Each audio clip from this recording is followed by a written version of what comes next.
How are we doing? We know when we spoke to you Friday, you shared your thoughts on the game, but now you've had some time to look at the tape. For you, kind of what stands out about what went well and what didn't go well? I think first and foremost, I think really proud of how hard our guys played. That just jumps out. You know, I'm a bad loser. I mean, that's a flaw that I have, and I'm always like, you know, even when we win, can't wait to get hold of the tape to figure out what went wrong. What, you know, when you lose, you always think we didn't play hard enough, our energy wasn't right, whatever. And those kids played hard, and my hat's off to them. I think both sides played really hard. Stanford played better than us. That's the bottom line. I think you always know in the Pac-12 North, you know, a lot of things are going to roll through Stanford. You got to be able to go down there and win, and that's a hard place to play, and it's a good program and team to beat. And they played their game better than us. You know, third downs were obviously a big factor, and they did pretty well, and we didn't do well, so that really showed up. That was probably the biggest thing. But like I said, they played their game better than we did. They held the ball. They converted third downs. They ate up the clock, ran the ball well. I mean, that's what they do, and they did it better than us. And, you know, I always tell our guys, I mean, if we're playing with all we got and, you know, our mind's right, our energy's right, we're physical, and someone beats us, we don't like it. I mean, it's tough to stomach, but you tip your hat and move on. And that night, those guys played better than us. I mean, that's the way I see it. And, you know, Stanford's a good team. I mean, they lost 2 games early and, you know, lost a tough one over to Washington State and tough environment and very close. I mean, it's a good team. So, yeah, we tip our hat and get ready for the Utes. On third downs, Chris, was there a common denominator for their success offensively? Nope. No, I wish there was. I mean, I always wish there was in all the problems. You know, you fix them in 2 seconds. You know, some of it was us executing, but a lot of it was them as well, and on both sides. You know, I just thought that they executed better than we did overall. You know, all this stuff comes down to details. I mean, that's just a word. You know, you throw it out, details. I mean, so, but we can go to each detail, and then how do you fix that? It's flat out through how you practice and how you study tape to get more precise in your execution. And those are easy words for me to say and really hard for us for anybody to go get done. They were able to hit some deeper passes down the field against your secondary. Was that a matter of them using their size advantages they had at those positions, or was it breakdowns that you saw? Yeah, a little both. I mean, coverage wasn't exactly what you would want on an occasion, but a couple times the quarterback threw a really good ball, put it on those big receivers. And, you know, Stanford's a big, long team, and, you know, that can show up at times, and it did on some of those throws. What went right in the first quarter, in the first couple drives when you, I think, went up 14-0, 14-7, that just didn't go, that wasn't happening for the rest of the game? Yeah, I mean, I think, you know, Stanford, you know, a little bit like our defense, you know, does a pretty good job of limiting explosives. Neither side had a bunch of explosive plays, and for you to drive the ball for 10, 11 plays and score is really hard to do. And we did that twice. But you're not gonna consistently do that, which we didn't, and that's a little frustrating that you start fat. You know, it's just when you disappear certain times during the game that you'd like to be able to be a little more consistent and you know, at the end of the day, it's about scoring points, and so you'd like to score more points than, you know, 20 points. Chris, the decision to go for it on 4th and 1. Maybe just go back and talk about kind of what went into that. That was easy. Yeah. I'd do that 1,000 times over. I mean, we just didn't get it. Again, they played better than us on that play. I mean, that's really what it was. I mean, you'd like to think you can get a yard on, you know, a bread and butter type play, but we didn't. Chris, Love had 43 yards at halftime, wound up with 166. Can you give an example of a detail or two that might have gone their way that didn't go? Well, first of all, I think you're talking about an All-American Heisman Trophy candidate, and so, I mean, everybody throws that stuff around lightly. That dude is for real, just like the guy they had last year that probably should have won the Heisman. So, I mean, that's what you're dealing with there. Then, you know, off that, there's a couple times we didn't fit you know, they make you with their big linemen and their style. Everybody has to fit the gaps just right, and those gaps change. And a really good running back is going to slide and find creases and then be strong to hit them. And so we got out of position a time or two, but that's a tough running back now. I mean, I don't think he was even full strength. You could tell his ankle was bothering him, and he just kept going and getting better as the game went on. So again, I mean, we're always looking what we can fix, and we can, but I think there's times you got to give credit when credit is due, and he played well. You started off really fast, lightning offense, and then kind of went away from that. Did you, kind of looking back, feel like maybe you should have stuck with that a bit longer? Or is it's always like, you know, it's always going to be coming and going. We're never going to do that full time. You know, we're never going to slow down full time. It's, you know, we think one of the things is to vary that stuff, but. Yeah, I think it's easy to look back, and it's real easy too to go 3 and out very quickly, and that's a problem when they're going to hold the ball and they're converting third downs. So you're playing a little bit of that game too. It's like what gives us the best chance to get us in the best play, and so. You know, maybe looking back to go a little more of that, but it's not a big thing where it's like, yeah, that was a big problem. We should have done that. I mean, we had some good stuff we thought on the game plan that certainly in third downs we just didn't get done.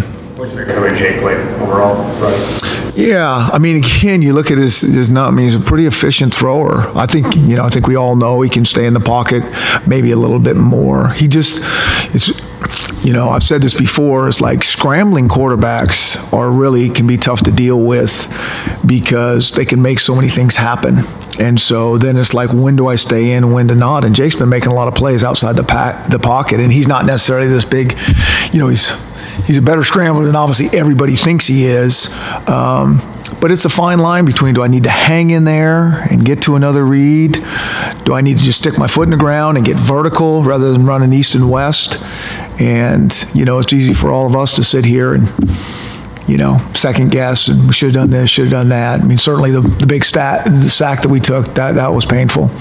But some of that time, you know, comes with playing the game. Looks like their defense is now putting 4 men on the line, not blitzing and dropping guys in coverage. Is Jake having any problems compared to a year ago in reading that? No, that's always a problem. Like, you know, if you're going to throw the ball short and they're dropping 8 guys into coverage, that's an issue. You know, you got to throw it downfield more. And so we dealt with that last year, same stuff. This isn't a new issue. It's a little bit of a cat and mouse game, okay? Are they going to drop everybody? They can bring pressure. What's the play to call? You know, so you're going back and forth on some of that. But, you know, when you have certain plays called and they're dropping 8 guys into coverage, I think you talk to anybody in the country, it's like, yeah, that can be tough to throw the ball in seams and underneath. You need to go, you know, deep outside, and percentages there are going to be a little bit lower. So you're calling sometimes some ball control throws, and that's can be tough when they're dropping that many guys. Related to that, would you agree with the notion that John Ross's speed makes an average throw look pretty good at times, and the absence of his speed makes an average throw look less so? Yeah, I mean, I think, you know, John Ross, I mean, he's a first-round draft pick. I mean, I don't care what position you go first round. That guy's a game-changing player, you know, on that side of the ball. I mean, if we're talking about a lineman, a running, whatever, I mean, that changes the game. And certainly if it's a wide receiver, that can change the game, you know, in the pass game for sure. Chris, going back to Jake in the last couple plays on that sack in the 4th down, when you looked back at the tape, were there things available? And in hindsight, could he have maybe made some? Yeah, I thought he probably could have got it. He probably got out of there a little bit too soon. And then certainly when you get out of the, you know, you start to get, he's gotten out of so many things, you know, you start to get trapped and you got to say, okay, I need to just throw this ball away. And then sometimes you get trapped and you're not in a position to throw it away. And that's kind of what happened on that one. So, you know, that's a play we'd like to have back for sure. And the fourth down play? Yeah, he didn't have much there, you know, and so he's trying to, I mean, those are the worst calls in the world. I mean, it's 4th down and 14 or 18 to get a first down. I mean, it's always like what happened earlier in the series. That's the problem. 4th and 18, you know. if anybody's got a 4th and 18 play that's like they really like, I'll take it. I will. I promise you. So situations where you have coverage where 7 men are back. I mean, what's the discussion with the receivers about, hey, if you need to kind of freestyle a little bit just to get open, do it, or is that kind of something they're told not to do, or how does that work? They would only do that if he's scrambling. Then we have scramble rules on top of that, but there is some, there is some leeway in terms of how to find space. But no, we wouldn't tell them just to do their own thing unless, it breaks down and he's out of the pocket. Well, same with the receivers. I mean, what's kind of been your thoughts on Aaron Fuller the last couple of games? Because it seems like he's been able to get involved. Yeah, I think he's making progress, like I said. I mean, I think he's doing a good job. I think Andre Bocelli is doing a good job. I mean, those guys are making progress. Ty Jones is Ty Jones works his tail off in practice. I mean, you just love that. Good days are ahead for him. And so I think we have firepower. We just, I think on offense, we just, like to be more consistent than we've been. At times, we show really good offensive football, and at times it's like we can play better than this. When you talked about the scramble rules and him looking around and making the decision to stay in the pocket or look for reads, have you noticed a trend with him compared to last year or this year? Is he moving out of the pocket more? Is he staying in the pocket more? Is he more apt to go to the right or left as opposed to straight through the pocket? Or are there things that you're seeing that are kind of part of his instinctual? I think if you put the tape on, it looks really similar to it does last year. I mean, because I do that. I go back and look, and it's like, there it is again. It's part of his game, and we didn't. I mean, you watch some of these really good players in the country at quarterback. I mean, there's very few just sit in the pocket and 1, 2, 3 throw the ball. They buy time, they're creating things, and so we think that is a good thing. Now, there's a fine line between should I stay in there, should I not, should I throw it on time, and he's usually pretty good at that stuff. I mean, but he did do that a lot last year. I mean, if you go back and look, maybe a little more this year, I don't know, but it's like I just was thumbing through some stuff going, God, that looks really familiar. Chris, thoughts on Utah? They're a win away from full eligibility, so it's a big one for them too Saturday. I mean, I think Utah is a tough team. I mean, I know that program, and I mean, last year that was the toughest game we had outside playing in the, Alabama, and they play really good defense. They're super stingy. They're in like all the top categories in our conference of everything on defense. So they're going to make it hard for us on offense for sure. I mean, your work game, whatever this is, 11, and game after game, they kind of show the same stuff. They've lost some close, hard-fought games as well. And so you know what you're going to get when these guys come over here. On offense, I think the thing that's probably unique and different is I don't think we've seen a quarterback like this.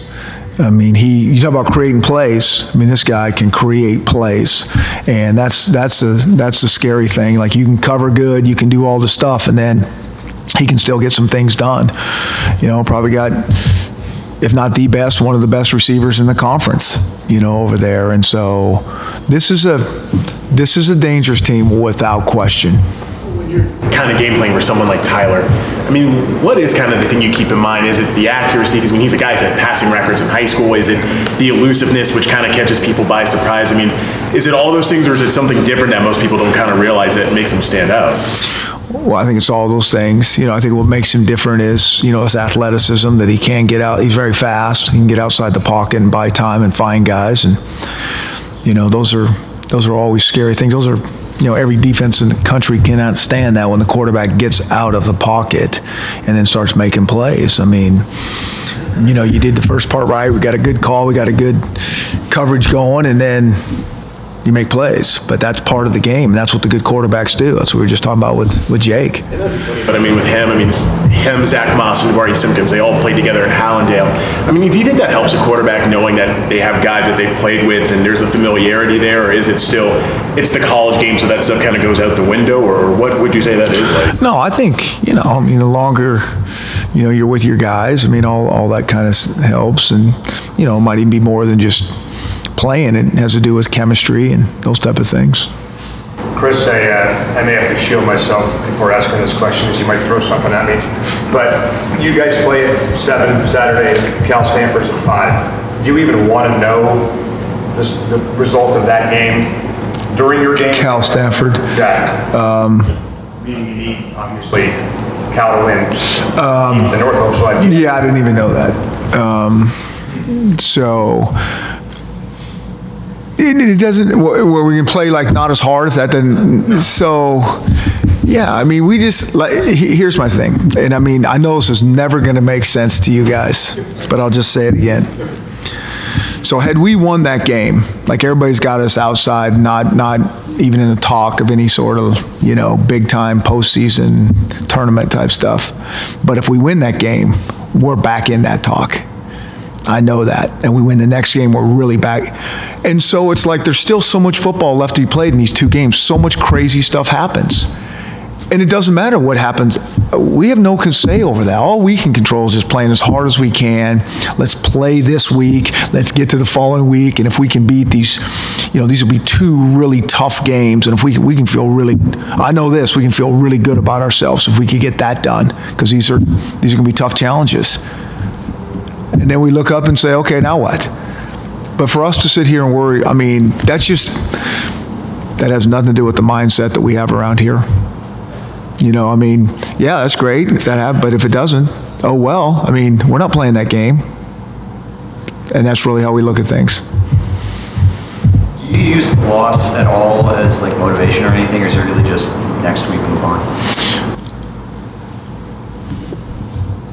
I'm not really sure how to answer that question. What do you mean as motivation? It's like when talking to the players on Monday, on Tuesday, do you, I don't know, some coaches talk about like playing angry after a loss or trying to bounce back. Do you use it at all? I mean, I think our kids played absolutely as hard as they can possibly play. And so I'm not sure what I get kind of what you're getting at, but like that doesn't make sense to me really either. Like, I mean, these guys are like, that was a painful loss to these kids in our program. And they'll regroup, they're resilient, and we'll come out and, you know, we'll reload and have a chip on our shoulder and play hard. But like, you know, to motivate them, because they didn't, I mean, they played as hard as they could play and played as good as they could play on that night. And we just got to try to get better during the week and reload and go again. So I don't really look at it like we're going to use this as motive. You know, it's like we got to keep grinding and keep fighting and keep trying to improve. You know, that's what we have to do. And, you know, hopefully, I mean, there's not going to be much I can say to go in there to motivate them to, you know, these kids get it and they care tremendously about, you know, playing well and winning and all those things. And it's not for lack of focus or effort or energy. And we just, you know, just didn't win that game. And so, you know, the question more is like, now it's like, you know, are we gritty enough to like really go to work this week to get better, to play a new challenge on Saturday? Would you make a move with the team to DM just kind of? Yeah, I mean, there's progress there. You could see that, you know. Got a nice sack, and it was good, and figuring it out. Was there a change in how the game plan was going to go, or the scripting, or what have you, with in terms of Savon and just not getting hit? A little bit, yeah. I mean, Savon is, yeah. I think that's, you know, we got, you know, a couple good backs, and we got to find creative ways to, you know, still get him involved. He's done a nice job, you know, each week, and I think we would like to try to figure out somehow how to get him more involved. And just in general, did you feel like you were able to get the running backs enough touches and get them as much as you'd want them to? Well,